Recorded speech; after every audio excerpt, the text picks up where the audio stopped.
Hello students, स्पर्श के online portal में आप सभी का फिर से स्वागत है। दोस्तों, अभी हम एनालॉजी का अध्ययन कर रहे हैं, जिसमें हमने वर्ड एनालॉजी और उसके बाद में अल्फाबेटिकल एनालॉजी का अध्ययन कर चुके हैं और आज हम इसी क्रम में नंबर एनालॉजी का अध्ययन करने वाले हैं। लेकिन प्रश्नों की ओर जाने से पहले आप सभी से कुछ की फैक्ट्स के बारे में चर्चा करना चाहूंगा कि आप सभी ने प्रीलिम्स के लिए, ठीक है, या किसी भी एग्जाम के आप प्रिपरेशन किए होंगे तो उसके लिए नंबर सीरीज का अध्ययन अवश्य किया होगा। आप सभी को पता है 5 से 6 प्रश्न आपको नंबर सीरीज से पूछे जाते हैं, तो उसमें जो लॉजिक लगते हैं उसी को आपको यहां पर अप्लाई करना है, जिसमें एक बहुत ही कॉमन पैटर्न रहता है आपका स्क्वायर और क्यूब का, अर्थात घन और वर्ग का। तो आपको क्या याद होना चाहिए? स्क्वायर कम से कम 1 से लेके 25 तक की संख्याओं का, उसके बाद में क्यूब याद होना चाहिए आपको 1 से लेके 15 तक की संख्या का, ठीक है। क्योंकि अगर मैं 25 कहता हूं या प्रश्न में आपको जब भी 25 दिखता है तो आपको तुरंत सोचना है कि ये 5 का स्क्वायर होता है, ठीक है। 64 जहां पर आपको दिखेगा आपको तुरंत सोचना है कि ये 8 का स्क्वायर है, साथ ही साथ 4 का क्यूब भी है, क्योंकि 4 को आप 3 बार गुना करोगे, 4 इंटू 4 इंटू 4, उसे हम कहते हैं 4 का क्यूब अर्थात 4 का घन, और इसका मान हमें प्राप्त होता है 64। 125 आपको दिखता है तो आपको क्या सोचना है कि ये जो है 5 का क्यूब है, 5 इंटू 5 इंटू 5, ठीक है। इस प्रकार से आपको सोचते हुए चलना है और आपके उत्तर की प्रायोरिटी में भी ये जो स्क्वायर और क्यूब का पैटर्न है वो टॉप प्रायोरिटी पर रहेगा। इस चीज को आप ध्यान में रखिएगा। बाकी ये नंबर एनालॉजी भी बाकी वर्ड और अल्फाबेटिकल एनालॉजी की तरह बहुत ही आसान है और आप सभी इन प्रश्नों को बहुत ही आसानी से हल कर सकते हैं, ठीक है। तो आज हम अपना पहला क्वेश्चन शुरू करते हैं। यहां पे देखिए 5 का संबंध 36 से है, तो 6 का संबंध किससे होगा भाई? तो यहां पर मैं लिख देता हूं 5 का संबंध है किससे? 36 से। तो 6 के अगला क्या आएगा आपको यह बताना है। अब देखिए, मैंने आपको अभी बोला था कि जैसे ही आपको कोई सा कंप्लीट स्क्वायर दिखता है तो आपको यही सोचना है कि वो किसका स्क्वायर हो सकता है। जैसे यहां पर आप 36 को देखिए भाई, तो ये क्या है? 6 का स्क्वायर है, ठीक है। और यहां पर 5 दिया हुआ है, मतलब 5 के बाद जो संख्या आती है उसका स्क्वायर करके 5 के बाद लिखा गया है और इन दोनों का संबंध बताया गया है। उसी प्रकार यही संबंध हमें यहां पर बताना है। तो 6 के बाद आने वाली संख्या क्या है? 7, और 7 का स्क्वायर क्या होता है? 49, ठीक है। तो इस प्रश्न के लिए 49 क्या होगा? हमारा सही आंसर होगा।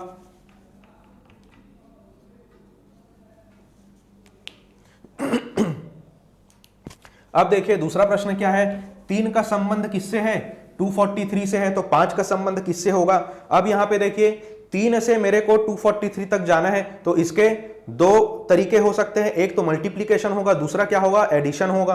तभी तो आप छोटी संख्या से बड़ी संख्या बनाएंगे। अगर बड़ी संख्या से छोटी संख्या जानी होती मुझे, तब मेरे पास 2 ऑप्शन थे, वहां पे या तो डिवाइड किया होगा या तो सब्सट्रैक्शन किया होगा, माइनस किया होगा, ठीक है। लेकिन यहां पर 3 और 243 को आप देखते हैं तो आपको यह 243 पहचाना सा लगेगा, ठीक है। रिमाइंड करने का कोशिश कीजिए कि आप इस 243 को किस प्रकार से सोच सकते हैं, क्योंकि अगर आप 3 का पावर बढ़ाते जाएंगे, उसकी घात बढ़ाते जाएंगे, तो 243 आपको मिलेगा ही मिलेगा। और यह होता है भाई आपका 3 का घात 5, ठीक है। यहां पर 3 है तो यहां पर है 3 का घात 5, तो यहां पर अगर 5 है तो यहां पर आप लिखेंगे 5 की घात 5, ठीक है। अब देखिए 5 की घात 5 का आपको कैलकुलेशन करना है, तो 5 इंटू 5 क्या हुआ भाई? यहां पे देख लीजिए,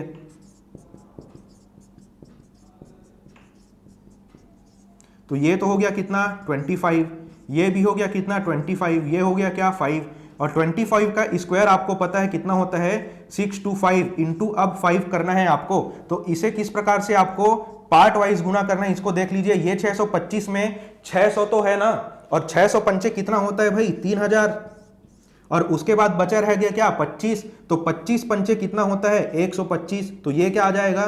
3125, ठीक है। तो यहां पर हम आंसर क्या लेके आए हैं? 3125। तो हमारा कंप्लीट आंसर क्या बनेगा? 3 का संबंध जिस प्रकार 243 से है, उसी प्रकार 5 का संबंध किससे होगा?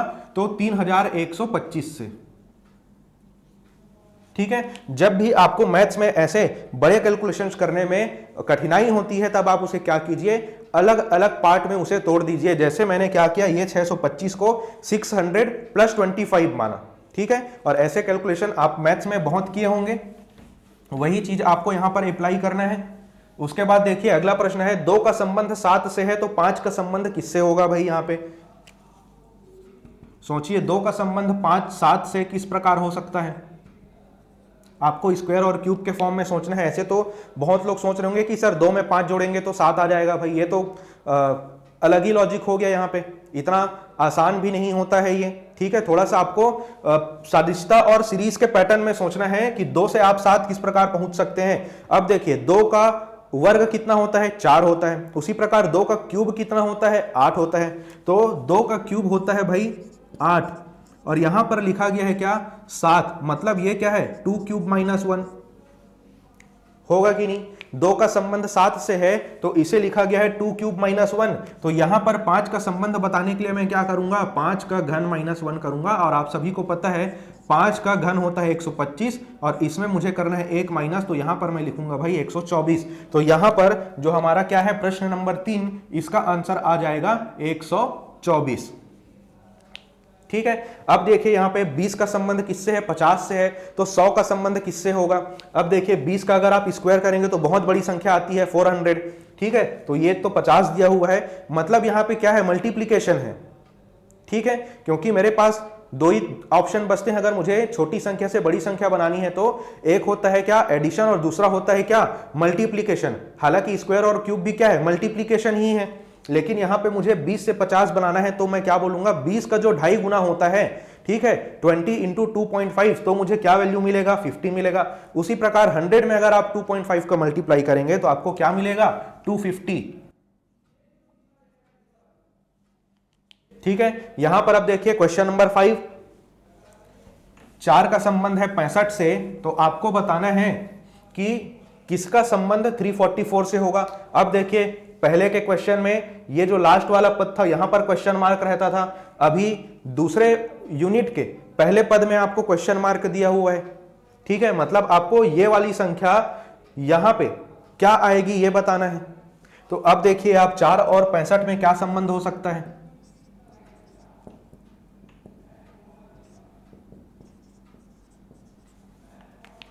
अभी मैं थोड़ी देर पहले आपसे चर्चा किया था कि जब भी आपको 64 दिखाई दे या 60 के आसपास कोई संख्या दिखाई दे तो आपको उसे कैसे ट्रेस करना है, क्या ये 8 का स्क्वायर है या उसमें कुछ माइनस प्लस किया है क्या, या ये 4 का क्यूब है उसमें प्लस माइनस किया है क्या। तो यहां पर देखिए एक संख्या दिया गया है मुझे 4 और ये है 65, तो मैं इसे थोड़ी देर के लिए 4 का क्यूब मान लेता हूं, ठीक है। और 4 का क्यूब होता है 64, लेकिन मुझे यहां पर दिया गया क्या 65, तो इसमें मैं करूंगा क्या +1, तो ये बन गया 4 क्यूब +1 का पैटर्न बन गया यहां पे, ठीक। उसी प्रकार अब आपको ये सोचना है कि 344 के आसपास कौन सी संख्या का क्यूब आता है जिसमें मुझे +1 करना है और 344 तक पहुंचना है। मतलब 343 कौन से संख्या का क्यूब होता है ये आपको सोचना है। तो आप सभी को पता ही होगा, याद करके आपने रखा ही होगा कि 343 +1 अगर मैं कहता हूं तो ये होता है भाई 7 का क्यूब। तो यहां पर आप लिखेंगे 7,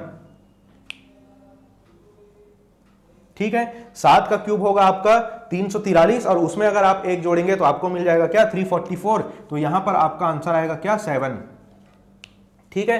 अब देखिए क्वेश्चन नंबर 6, बहुत ही ज्यादा आसान क्वेश्चन है ये। 222 है उसका संबंध 8 से है, तो 111 का संबंध किससे होगा, ठीक है। अब देखिए 222 से आपको 8 बनाना है। तो जिस प्रकार से मैंने आपको बताया हुआ है कि भाई इसमें क्या हो सकता है डिवीजन हो सकता है या सब्सट्रैक्शन हो सकता है, लेकिन ये बहुत ही ज्यादा छोटी संख्या है तो इसमें अलग अलग लॉजिक भी लगते हैं। आप सभी ने नंबर सीरीज में देखा होगा कि जरूरी नहीं कि वैसा ही लॉजिक हो। इंडिविजुअल एक संख्या में जो इंडिविजुअल अंक होते हैं उस पे भी मल्टीप्लीकेशन ऑपरेशन करके क्या करते हैं, दूसरे वाले पद में जो संख्या रहते हैं उससे संबंध बताते हैं। तो अब देखिए यहां पर 3 बार 2 लिखा हुआ है और यहां पर लिखा गया है 8, ठीक है। और आप सभी को पता है 2 का क्यूब क्या होता है 8, ठीक है। 2 का घन 8 ही होगा। अगर हम से एक ही संख्या को 3 बार गुना करें तो उसे हम कहते हैं क्या क्यूब।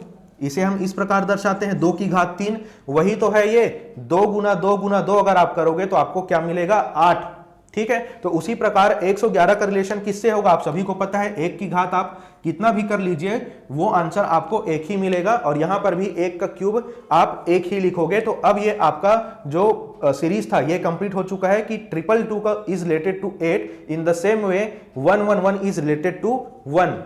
क्लियर है। अब देखिए क्वेश्चन नंबर 7, 458 से आपको 7 बनाना है, और वही संबंध बताते हुए आपको यहां पर ऐसी संख्या लेके आनी है जो 645 और इसमें सेम संबंध बताएगा।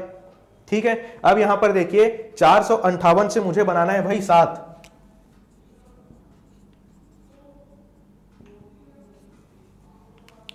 अब देखिए 7 और इसके बारे में अगर आप सोचें तो ये 7 से कंप्लीटली भाग जाएगा क्या, नहीं जाएगा।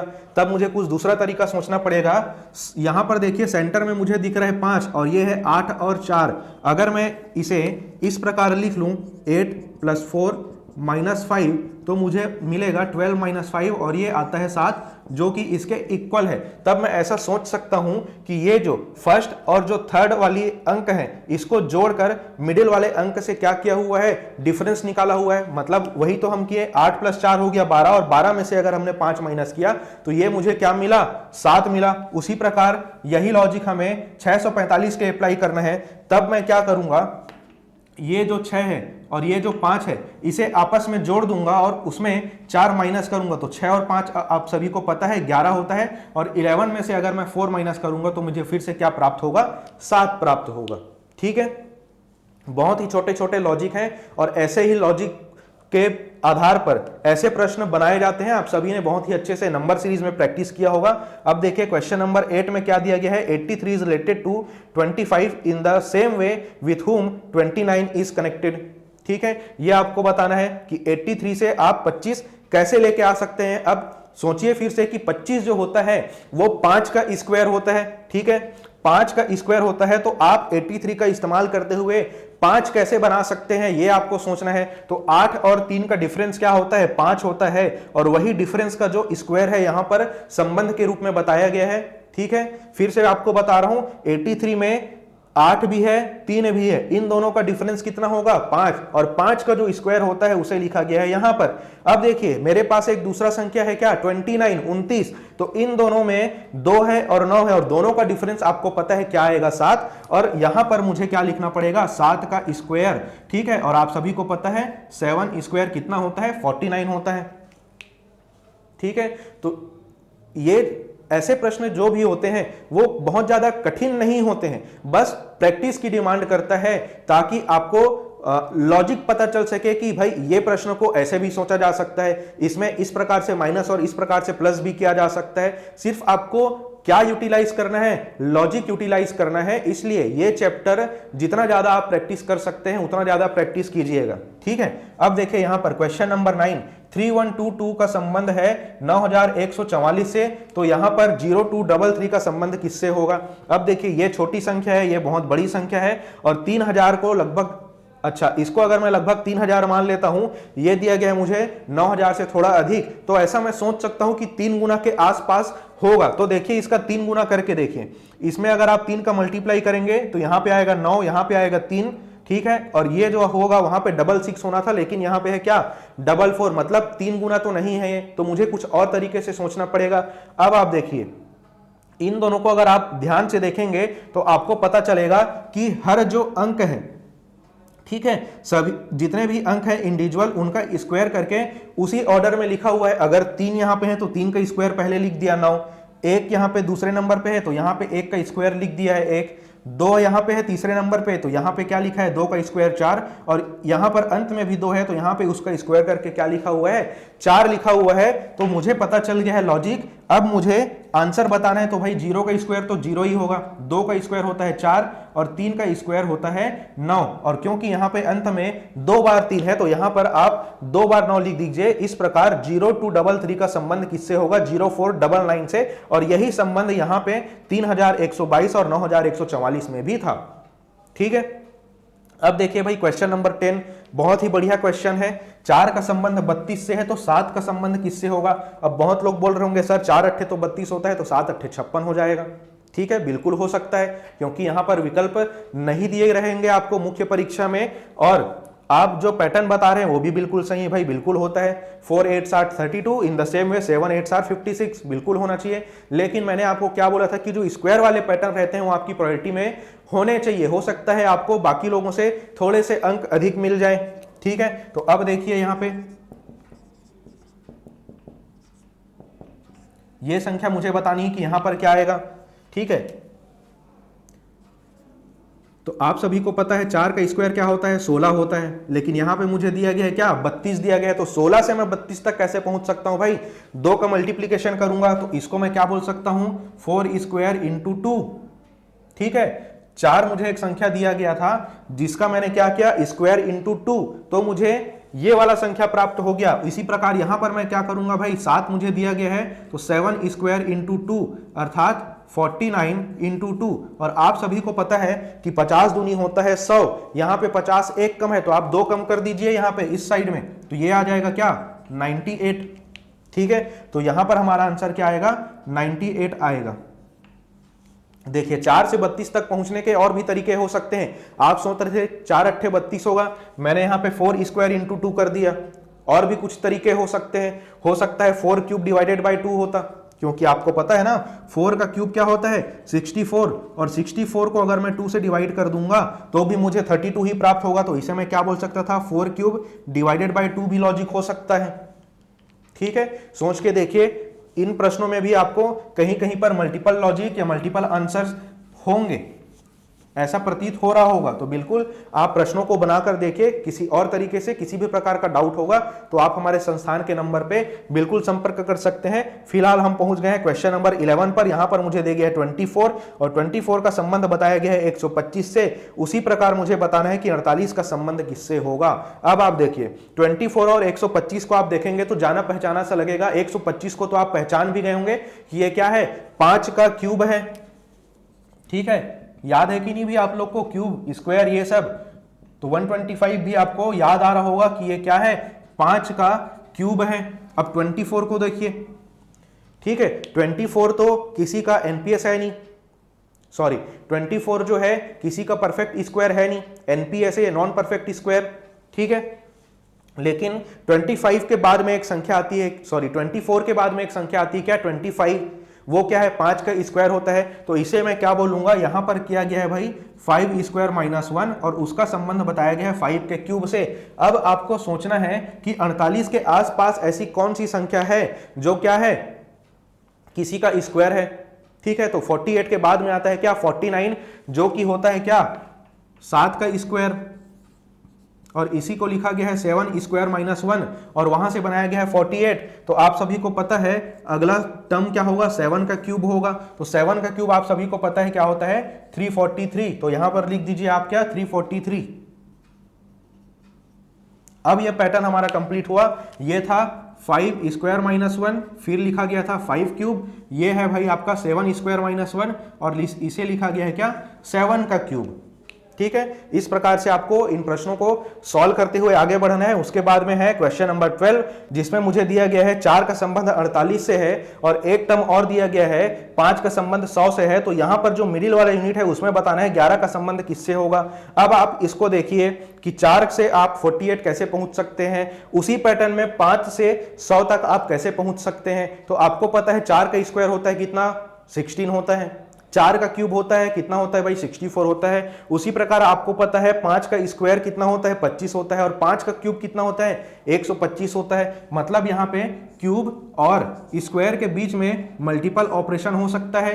क्या पैटर्न बना हुआ है देखते हैं। 5 का क्यूब मैंने आपको बोला भाई 25, तो 5 का स्क्वायर क्या होगा, सॉरी 5 का क्यूब होता है 125 और 5 का स्क्वायर होता है 25। इन दोनों का जो डिफरेंस है, ठीक है, वो होता है कितना, 100 होता है। यही पैटर्न आपको चेक करना है कि 4 वाले में 48 बन के आ पाएगा कि नहीं। तो यहां पर लिखिए भाई 4 का क्यूब, और ये है 4 का स्क्वायर। तो 4 का क्यूब होता है क्या 64, 4 का स्क्वायर कितना होता है 16। अब आप इन दोनों का डिफरेंस निकालेंगे तो ये आपको मिलेगा 48। मतलब हम जो पैटर्न सोच रहे थे वो क्या है, बिल्कुल सही है, ठीक है।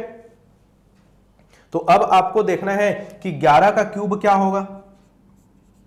ठीक है। उसके बाद में 11 का स्क्वायर क्या होगा, तो 11 का स्क्वायर आप सभी को पता है कितना होता है 121। अब आपको अगर याद नहीं है तो आप वहां पे मल्टीप्लीकेशन करके माइंड में सोच सकते हैं, ठीक है। लेकिन आप सभी को इसका क्यूब अवश्य याद होगा कि ये कितना होता है 1331, ये होता है भाई 11 का क्यूब। तो 11 के क्यूब में से अगर आप 121 माइनस करेंगे तो आपको कितना मिलेगा, ये हो गया 0, ये हो गया 1, 1210, ठीक है। 1210 क्या है हमारा आंसर होगा, ठीक है। जो वही संबंध बता रहे हैं जो 4 और 48 के बीच में है और 5 और 100 के बीच में भी है। क्लियर है। तो यहां पर मैं लिख देता हूं क्या 1210, यहां पर मेरे पास स्पेस कम है तो आप इस आंसर को ही मार्क कर लीजिए कि 1210 और ये 11, ठीक है। इसे आप यहां पर नोट कर लीजिएगा अगर मेरे साथ साथ नोट्स बना रहे हैं तो, ठीक है। और बनाना भी चाहिए क्योंकि मेरे से सुनकर अगर आप तुरंत लिख रहे हैं तो ज्यादा प्रोबेबिलिटी है, ज्यादा चांसेस है कि आपको अच्छे से याद रहे और काफी लंबे समय तक ये चीजें याद रहे, ठीक है। अब देखिए यहां पे क्वेश्चन नंबर 13, 68 का संबंध है 100 से, तो 45 का संबंध किससे होगा। अब देखिए 68 से मुझे 100 तक जाना है, ठीक है। तो मल्टीप्लीकेशन तो मुझे नहीं लगता आ पाएगा क्योंकि 68 के पहाड़े में तो 100 आता है नहीं, तो मुझे कुछ और तरीका सोचना पड़ेगा यहां पे। लेकिन आप सभी ने 6 और 8 को देखते ही समझ गए होंगे कि 100 कैसे बनाया होगा यहां से, ठीक है। यहां पर देखिए तो ये होता है एक 6 का स्क्वायर हमारे पास होता है क्या 36।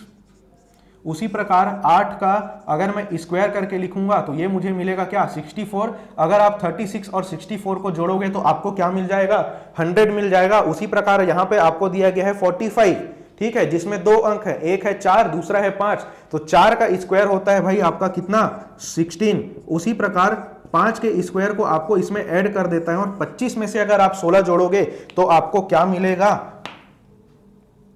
41, ठीक है। यहां पे आपका आंसर निकल के आ गया। अब देखिए क्वेश्चन नंबर 14 क्या है, बहुत ही मजेदार है। 7 का संबंध है 77 से, 7 इज रिलेटेड टू 77। तो अगला यूनिट पूरा का पूरा आपको बताना है कि क्या आएगा, ठीक है। थोड़ा सा सोचने वाली बात है ये। यहां पर आपको जो सेकंड यूनिट है उसमें कोई भी एक पद नहीं दिया गया है, ठीक है। मतलब क्या करना है यहां पे आपको कंप्लीटली लॉजिक लगाना है और सेम लॉजिक लगाते हुए पूरे के पूरे सेकंड यूनिट को आपको फाइंड करना है। तो यहां पर देखिए 7 से 77 आप कैसे बना सकते हैं, तो क्लियरली दिख रहा है ये क्या है 7 × 11। अब 7 के बाद में 11 से ही मल्टीप्लाई क्यों किया गया है ये आपको सोचना पड़ेगा। और ये वो पैटर्न है जो एग्जाम में बहुत ही कठिनाई से पकड़ में आता है। और मैं दावा करता हूं कि अगर आपने इस पैटर्न के क्वेश्चन को परीक्षा से पहले सॉल्व नहीं किया है तो या तो एग्जाम हॉल में ये आपका 2 गुना 3 गुना टाइम खाएगा एक प्रश्न के लिए जितना लगना चाहिए उस हिसाब से,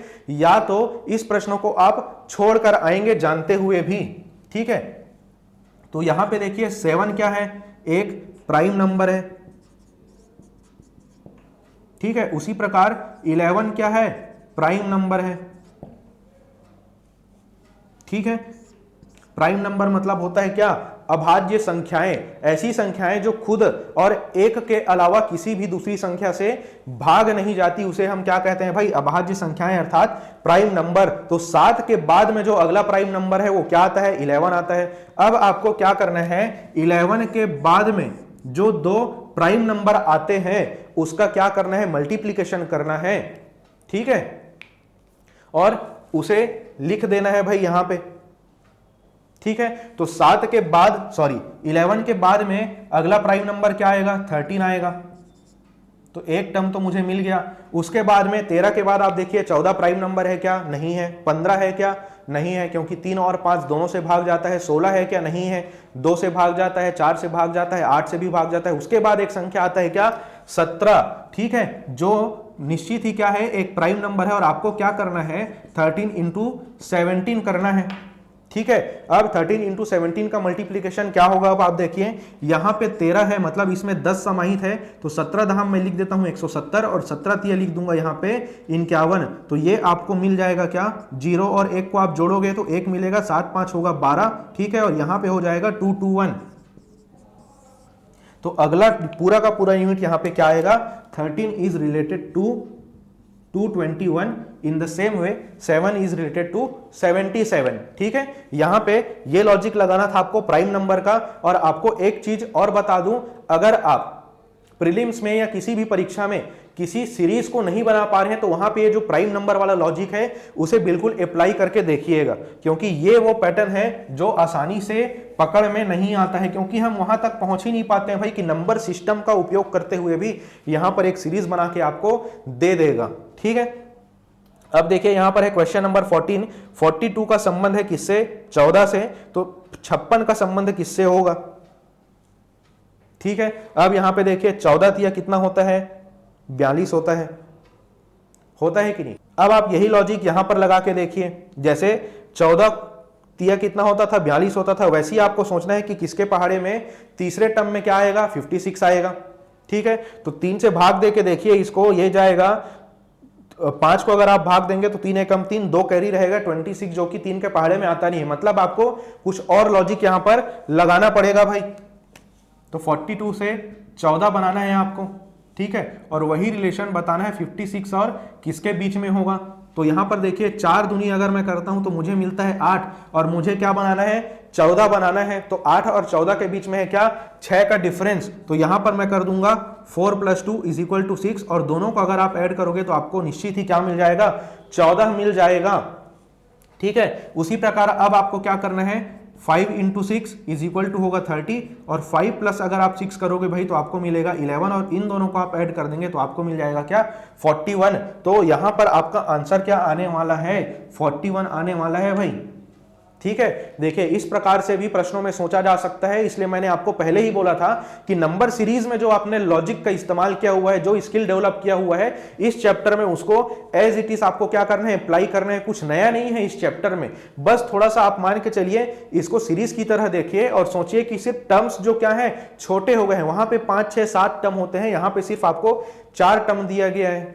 ठीक है, इसको फिर से मैं बता देता हूं, 42 और 14 के बीच में मुझे रिलेशन फाइंड करना था, लेकिन ये 14 या 42 तो होता है, लेकिन वही पैटर्न यहां पे हम फाइंड नहीं कर पाए। तो हमने कुछ और तरीके से सोचा कि हम 42 से 14 कैसे बना सकते हैं, या 14 को यूज करते हुए 42 कैसे बना सकते हैं। तब मैंने देखा कि 4 और 2 मुझे दिया गया है, 4 गुना 2 अगर मैं करता हूं तो मुझे मिलेगा 8, और मुझे 14 बनाना था तो 14 और 8 के बीच में डिफरेंस था कितना? 6 का, और मुझे पता है 4 और 2 को अगर मैं जोड़ूंगा तो मुझे मिल जाएगा 6, और दोनों को अगर मैंने ऐड किया तो मुझे मिला 14। उसी प्रकार यहां पर मैंने क्या किया? 5 × 6 = 30 एंड 5 + 6 = 11, और अगर मैं दोनों को ऐड करूंगा तो मुझे मिलेगा 41। सेम पैटर्न मैंने यहां पे अप्लाई किया था, 14 बनाया, वही पैटर्न मैंने यहां पे अप्लाई किया है, और आंसर क्या निकल कर आया? हमारा 41 निकल कर आया है। ठीक है दोस्तों, मैं उम्मीद करता हूं कि ये जो 15 प्रश्न है आपको काफी अच्छे से समझ आया होगा, आपने कुछ नई चीजें सीखी होगी और अपने स्किल को यूज करते हुए इन प्रश्नों को सॉल्व किया होगा। यहां पे नंबर एनालॉजी खत्म होता है, लेकिन 3 से 4 प्रश्न मैं आपको ऐसे भी बता देता हूं जिसमें अल्फाबेटिकल और नंबर एनालॉजी को मिक्स करके एक क्वेश्चन बनाया होता है। तो वो प्रश्न अभी मैं यहां पर लिखने वाला हूं। ठीक है, जिसमें एक प्रश्न है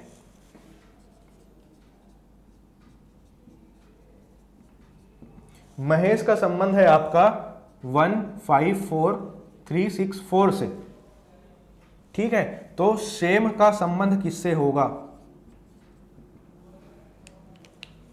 ठीक है, महेश का संबंध आपको बताया गया है कि इससे 154364 एक पूरा का पूरा क्या है? एक संख्या लिखा गया है, और आपको बताना है सेम का संबंध किससे होगा।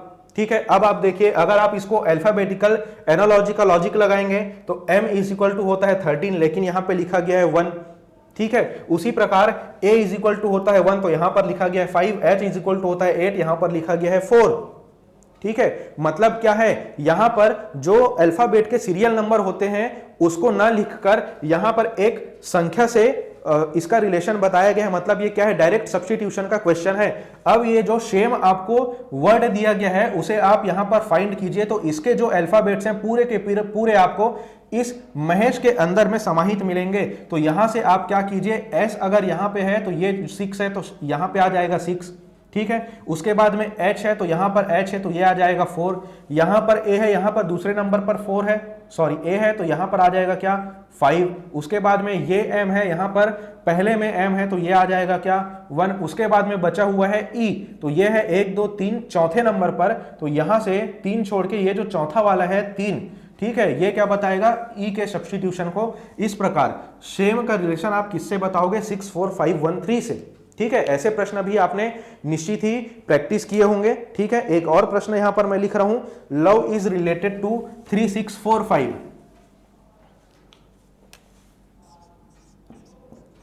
लव इज रिलेटेड टू 3 6 4 5, ठीक है। तो आपको बताना है वर्ड का संबंध किससे होगा भाई।